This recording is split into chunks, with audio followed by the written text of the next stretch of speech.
I think the economics profession was making tremendous money in consulting for the financial sector. And many of the theories were not what you might call investigation and illumination of how financial markets worked. They were portraits painted like a marketing document for how finance needed to be unshackled so the powerful could make even more money. And I think they did a great disservice to mankind, and we're cleaning up after that right now. And I don't believe it's all corruption. I don't believe it's just that people took the money, got paid, and created a false vision. But I think the people who have the vision in a sincere belief that conformed to what, say, the investment bankers and hedge fund managers wanted were the people who got elevated in society, made a lot of money, became prominent. So they were used as marketing vehicles, and they were not adequately skeptical as scientists of what their vision, what the flaws in their vision might be.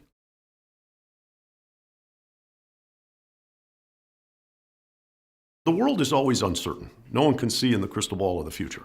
So when people become anxious, they want the expert to tell them what's going to happen. And they feel good when their anxiety is relieved because they think they understand the future. But if the expert, instead of telling the truth, is telling snake oil, a false story, when that is unmasked, the expert becomes the scapegoat. And the expert, meaning the economist profession, is now a scapegoat rather than someone who is, what you might call, held in high regard. And I think it's a big problem.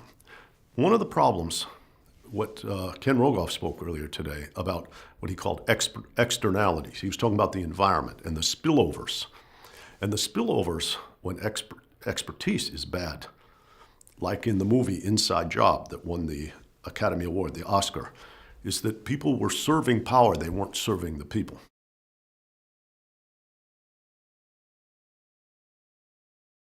Economists are very much accused of having what you might call only see the economy through the eyes of the model, as opposed to seeing the economy and building the model as a map of what reality is. And I think that's been a valid criticism in recent years, where the obsession with technique has dominated the scientific need to understand the world.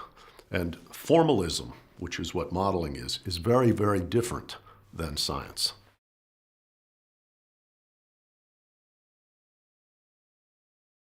I've often said that economists are the victim of the 30 Years' War, because the 30 Years' War was a dreadful, dreadful, horrible time in Europe.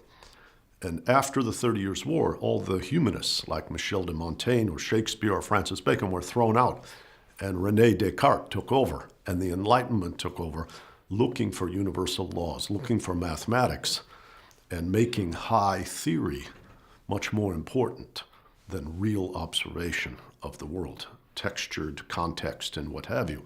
So economists now worship at the altar of abstract theory, which was the product of the fear and the anxiety that followed the 30 Years' War 350 years ago.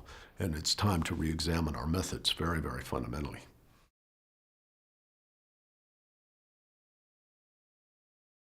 David Collender, who's a famous economist in America at Middlebury College, researches the economics profession, and he takes polls of graduate students, and 85% say that they need to know a lot about the mathematics. Only 13% say they need to know anything about the economy in order to become an economist. So I think we are in a period where we've gone very, very far in the direction of basically getting a PhD in modeling technique, not a PhD in economics. When it comes to advising the governments, I'm always reminded that Joseph Schumpeter said, when asked, what is economics about? He said 3 things: politics, politics, and politics. And so at the core, economics is about politics and about power. And the question for the economist is, whose power are you going to serve as an expert? Are you going to serve the public good of society? Are you going to serve private consulting patrons? Are you going to serve institutions of power? Or are you going to serve the people more generally? And those questions face every individual, wherever they are in life, but a public expert in particular.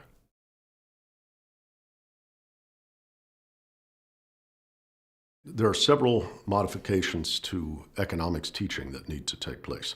The first is, rather than teaching Economics 101, Introductory Economics, as an indoctrination in method, they should teach it as a course in the philosophy of science, where the subject is economics and its assumptions, and the trade-offs and the flaws, as well as the strengths, are explored skeptically on behalf of the student.